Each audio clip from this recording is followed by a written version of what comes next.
2 million people took to the streets in Hong Kong.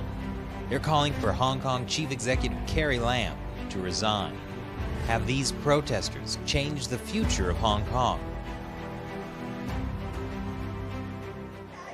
This is China Uncensored. I'm Chris Chappell here in Hong Kong. On Saturday, Carrie Lam said the Hong Kong government was going to postpone the controversial extradition bill. But as you can see by the massive protests all around me, that may not have been enough for the people of Hong Kong. What you're looking at is a lot of very, very mad Hong Kongers. It's over a proposed extradition bill. If passed, it could allow the Hong Kong government to extradite people in Hong Kong to mainland China for trial. And Carrie Lam, the Hong Kong chief executive, did not really seem to understand how upset people were. This is what she said a day before the protest. I feel deep sorrow and regret that the deficiencies in our work and various other factors have stirred up substantial controversies. But she didn't stop at that stunning apology. She also said the Hong Kong government would postpone voting on the extradition bill. But is that enough for the people of Hong Kong? Well, let's ask them. Not quite, because she still said that people do not understand why this bill has to be passed. But I don't think so. I think it is a difference in value. Well, I think it's certainly it's a wise decision to postpone the review the ordinance and make more of a social awareness of the people of Hong Kong need. Also extremely important, it's the lack of faith in Beijing.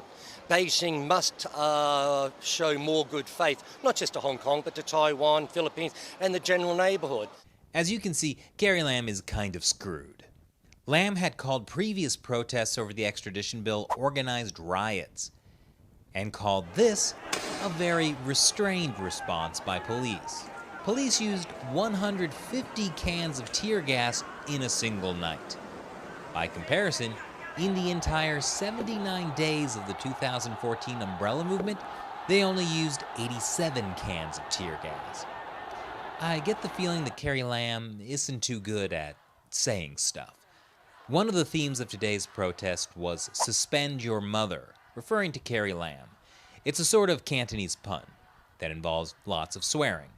Anyway, the protesters were demanding that Lam stop labeling the protests as riots and release students who were arrested. They also wanted her to fully withdraw the extradition bill and, resign. But since the protest was on Father's Day, it was also a fun event for the whole family. Why did you choose to spend your Father's Day like this? It's not my choice. It's the government choice to push us all together to do the protesting. And I think we are doing the right things, definitely. We think this is a good sign to show that we support the students and the rest of the protesters. Well, how do you feel being here with your whole family? I think, I'm proud of them because I think, they understand, what to do, why they should be here, and what they are fight for. It's a nice feeling to be here with my dad, to know that I'm not like the only one part of my family that agrees with me on these things, these ideals. Yeah, why'd you come out here with your family today? Yeah, because it's important to let the next generation to know about these events. This law has to be cancelled because I want my next generation have to be better life and more freedom. And how do you feel to be here? I'll interview you again in a couple of years. Oh. Protesters came from all parts of Hong Kong society. There were so many of them, they spilled over into other streets. Organizers said there were almost 2 million protesters, double last Sunday's protest. Hong Kong only has 7 million people, which would make this the largest protest in Hong Kong history. But police said there were only just over 300,000 people. Maybe the police need some help with counting.